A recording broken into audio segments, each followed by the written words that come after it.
नमस्कार दोस्तों, प्रियंका की दुनिया में एक बार फिर आपका स्वागत है। मैं हूं अभी भगवान शिव के दूसरे ज्योतिर्लिंग श्री शैलम मल्लिकार्जुन में, जो कि आंध्र प्रदेश के कुर्नूल डिस्ट्रिक्ट में आता है और उसके साथ साथ ये नल्लामल्ला जंगलों के बीच में श्री शैलम पर्वत पे स्थित है, जिसे दक्षिण का कैलाश भी बोलते हैं। तो आज के ब्लॉग में मैं आपको बताने वाली हूँ कि आप इस मंदिर तक कैसे पहुँच सकते हैं और यहाँ रहने की क्या व्यवस्था है, उसके साथ साथ यहाँ खाने को क्या मिल सकता है और लाइन में आपको कितना टाइम जाने वाला है दर्शन करने के लिए, और शीघ्र लाइन अगर आपको शीघ्र दर्शन करना है तो उसके लिए आपको क्या करना पड़ेगा।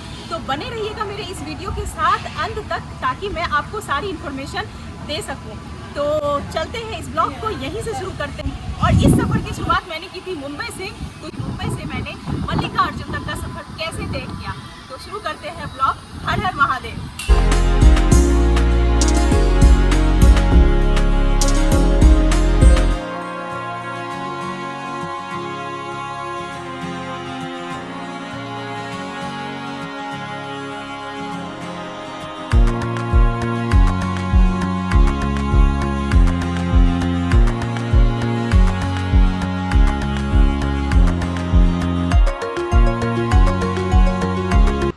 फाइनली मेरी कैब आ गई है और मैं एयरपोर्ट के लिए निकल रही हूँ। मेरी फ़्लाइट है T2 से, तो मैं बस निकल रही हूँ और आगे की बात मैं आपको एयरपोर्ट पहुँच के करती हूँ।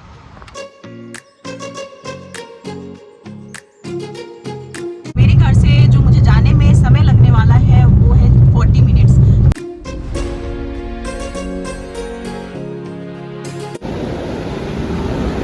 तो बाहर से मुंबई का एयरपोर्ट कुछ इस तरह का दिख रहा है। तो मैं आपको इस वीडियो पे बताऊंगी कि आप अगर एक दिन के लिए प्लान कर रहे हैं हैदराबाद या मल्लिकार्जुन जाने का, तो आप कैसे मैनेज कर सकते हो और मैंने कैसे मैनेज किया है सब कुछ, ये सब मैं आपको इस वीडियो में बताने वाली हूँ। तो फिलहाल एयरपोर्ट ऐसा दिख रहा है, तो चलते हैं अंदर और बोर्डिंग पास लेते हैं।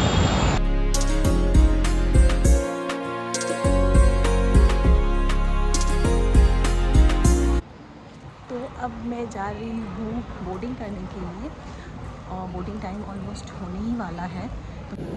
गेट नंबर 87B और ये सामने 87 आ गया।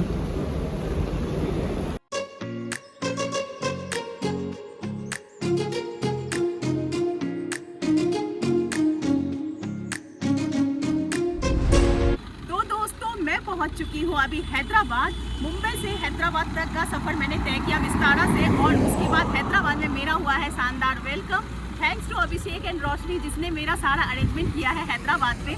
और मैं हैदराबाद से जाने वाली हूँ श्री शैलम मल्लिकार्जुन के दर्शन करने को। रात के बज रहे हैं 2 और यहाँ से जो श्री शैलम का डिस्टेंस है वो है 197 किलोमीटर। तो मैं देखती हूँ कि आज मुझे 197 किलोमीटर कवर करने में कितना टाइम जाता है। और क्योंकि मैं पहली बार आई हूँ तो मुझे पता नहीं है कितना टाइम जाएगा, लेकिन ऑलमोस्ट 4 to 5 आवर्स तो जाएंगे ही जाएंगे। तो अभी यहाँ से निकलते हैं फटाफट और देखते हैं कितना टाइम जाता है और कब तक हम टेम्पल में पहुँच पाते हैं, और क्या वहाँ पे क्या सिचुएशन है, कितना टाइम लगता है दर्शन करने में, वो सब मैं आपको आज बताने वाली हूँ। तो बने रहिएगा मेरे वीडियो के साथ। तो निकलते हैं अपने सफ़र पे और चलते हैं महादेव के दर्शन करने के लिए। हर हर महादेव।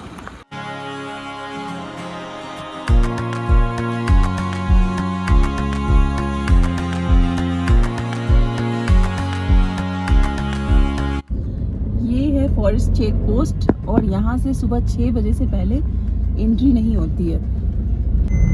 तो दोस्तों, चलते चलते मैं आपको बता दूं कि अगर आप श्री शैलम आ रहे हैं तो आपको एक बहुत ही ज़रूरी चीज़ जो आपको ध्यान रखनी है वो ये है कि सुबह 6 से लेकर के शाम के 6 बजे तक ही आप फॉरेस्ट एरिया में एंटर कर सकते हैं, वरना आपको वेट करना पड़ जाएगा, क्योंकि उसके बाद वो आगे जाने नहीं देते हैं। क्योंकि श्री शैलम जो है वो घने जंगलों के बीच में है, जो ज्योतिर्लिंग है वो घने जंगलों के बीच में है, इसलिए वहाँ पे रात के टाइम पे आप एंटर नहीं कर सकते हैं। शाम के 6 बजे के बाद आप नहीं जा सकते हैं, ना तो आप वहाँ से आ सकते वापस, ना तो आप यहाँ से जा सकते हैं। तो ये चीज़ें आपको ध्यान रखनी है जब आप श्री शैलम के लिए आ रहे हो।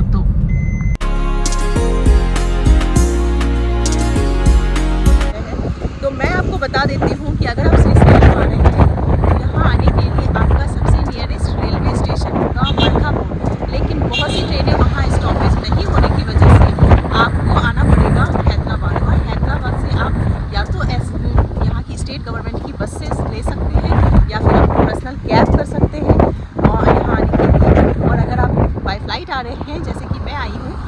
आपको आना पड़ेगा हैदराबाद ही, और हैदराबाद से यहाँ का डिस्टेंस कुछ 200 किलोमीटर्स का होता है। तो हम निकलते हैं अपने सफ़र के लिए आगे। 50 किलोमीटर का डिस्टेंस है। यहाँ टी ब्रेक के लिए हम रुके थे, यहाँ पे एक स्टॉल है टी ब्रेक के लिए, हम यहाँ रुके थे। अब आगे जा रहे हैं हम श्रीशैलम।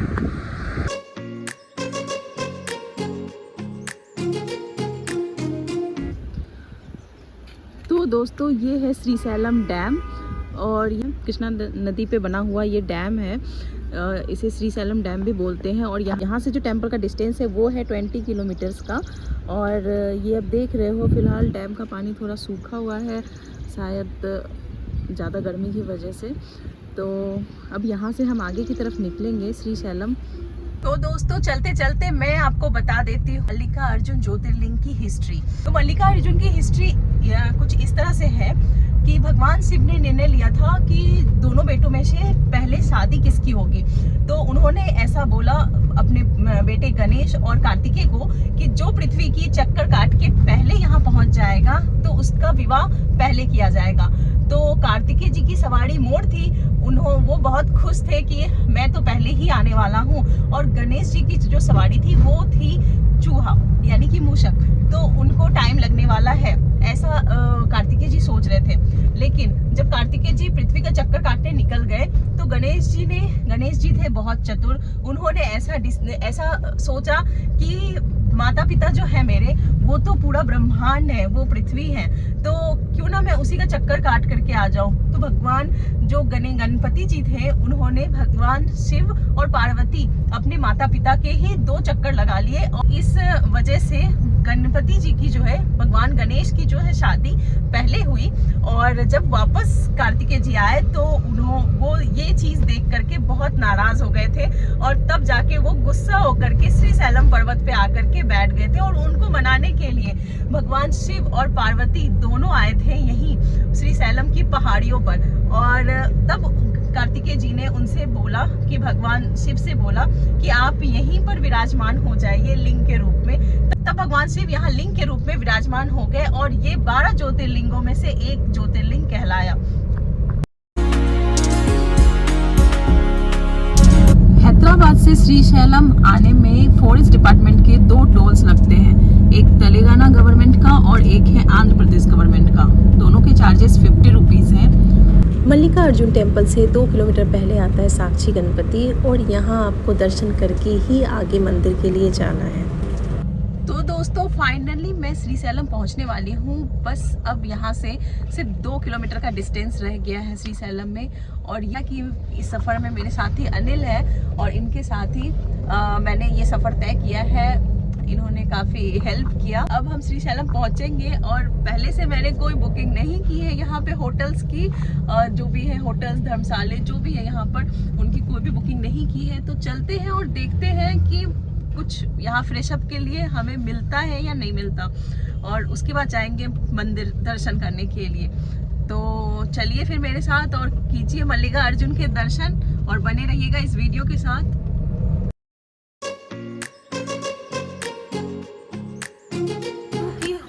कोई भी लग्जरी और प्राइवेट होटल्स यहाँ नहीं अवेलेबल है। यहाँ पे जो भी होटल्स अवेलेबल हैं वो होटल्स हैं या तो मल्लिकार्जुन ट्रस्ट के या फिर आंध्र प्रदेश टूरिज्म के। इसके जो चार्जेस हैं वो एसी रूम के चार्जेस हैं यहाँ पे 1000 से 1200 रुपये तक, और उसके बाद नॉन एसी की चार्जेस है 300 रुपये से लेके 500-700 रुपये तक वो चार्ज करते हैं। और इन सब की बुकिंग आपको ऑनलाइन पहले से करनी पड़ती है क्योंकि यहाँ आने के बाद इसमें अवेलेबल नहीं होते हैं रूम्स। और उसके अलावा यहाँ पे आपको डॉर्मेट्री वो अवेलेबल मिल जाएगी हमेशा। तो डॉर्मेट्री के जो चार्जेस हैं वो है एसी की डॉर्मेट्री के चार्जेस हैं 200 रुपये। और आप जब भी यहाँ आएँ तो पहले से एडवांस बुकिंग करके आए, वरना यहाँ रूम की बहुत प्रॉब्लम्स होती है। छोटा सा जगह है तो रूम्स अवेलेबल नहीं होते, लोग ज़्यादा आते हैं दर्शन करने को। तो इसलिए मेरा सजेशन है कि आप पहले से ऑनलाइन बुकिंग करके आएँ।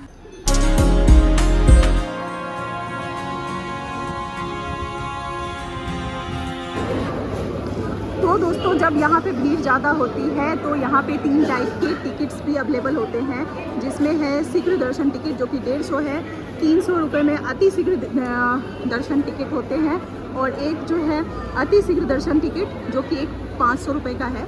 तो जब ज़्यादा भीड़ होती है तभी ऐसा होता है मोस्टली, मंडे वगैरह के दिन। आज तो फ़िलहाल पूरी खाली है, तो इस वजह से मैं जा रही हूँ फ्री दर्शन के लिए। फ्री दर्शन की जो लाइन्स है वो यहाँ से होती है एंट्री, मैं आपको दिखाती हूँ। तो बाकी मंदिरों की तरह भी इस मंदिर में भी आपको मोबाइल और कैमरा अलाउ नहीं है, बैग्स अलाउ नहीं है, ओनली आप पैसे लेके अंदर जा सकते हो, वॉलेट। तो ये जो आपको दिख रहा है यहाँ पे आपको मोबाइल और क्लॉक रूम है। मोबाइल के लिए 10 रुपये पे करने पड़ते हैं। यहाँ आप सबमिट करके रिसीट मिलता है, आप अंदर जा सकते हो और फिर वापस आके वो रिसीट से आप यहाँ पे रिसीव कर सकते हो। उसके साथ साथ जो भी आपके वॉलेट है, वॉलेट सिर्फ अंदर जाएगा और आपका अगर कोई और सामान है आप यहाँ क्लॉक रूम में रख सकते हो, उसके अलग से चार्जेस हैं। तो मैं भी अपना मोबाइल यहीं रखने जा रही हूँ, उसके बाद मैं अंदर जाऊँगी दर्शन करने के लिए।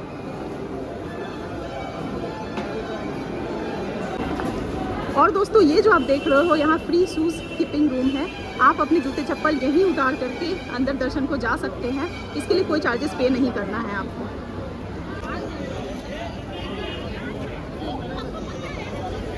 तो दोस्तों मैं मंदिर परिषद के ही पास हूँ और अंदर जो है वो एंट्री चालू है और ये जो है ये फ्री एंट्री का यहाँ क्यू है, लाइन है और ये लोग फ्री एंट्री के लिए जा रहे हैं। आप चाहे तो चार्जेस पे करके भी जा सकते हैं, लेकिन डिपेंड करता है कि भीड़ ज़्यादा हो तो। मैं जा रही हूँ फ्री एंट्री से अंदर और देखते हैं कितना टाइम लगता है मुझे अंदर दर्शन करने में, वो भी आपके साथ शेयर करूँगी। तो आप बने रहिएगा मेरे वीडियो के साथ। तो चलते हैं अंदर दर्शन करने के लिए।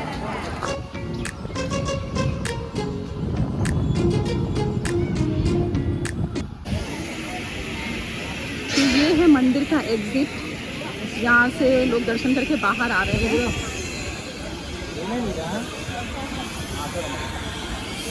और सामने ही आपको मिल जाएगा जहाँ पे प्रसाद लड्डू मिल रहा है, तो इसके लिए चार्जेस पे करने पड़ते हैं। आप यहाँ जा कर के ले सकते हैं प्रसाद।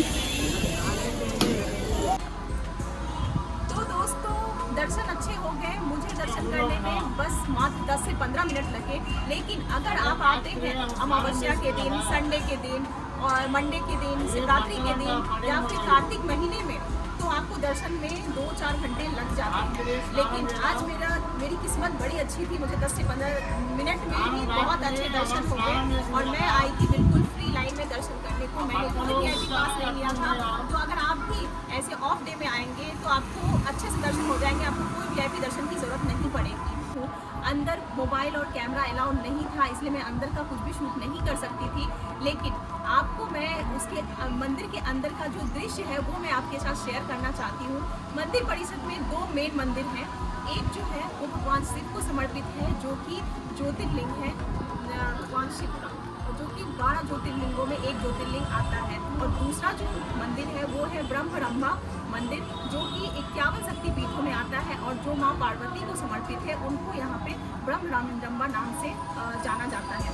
तो आप जब भी मंदिर के अंदर आप एंटर करेंगे तो पहले आप जाएंगे ज्योतिर्लिंग के दर्शन करने को, उसके बाद वहाँ से आप ब्रह्मरंभा के दर्शन करते हुए आप बाहर आएंगे। तो आपको मैं बता दूँ कि साउथ के मंदिरों की एक खास बात ये है कि यहाँ ड्रेस कोड होता है, आपको ट्रेडिशनल ड्रेस ही पहन के जाना है। और उसके साथ साथ ये मंदिर की खास बात ये है कि जैसे लोग काशी में मोक्ष की प्राप्ति के लिए जाते हैं, वैसे इस मंदिर का जो मेन द्वार है वहाँ पे कलश लगे हुए हैं सोने के, जिसके दर्शन मात्र से आपको मोक्ष की प्राप्ति होती है।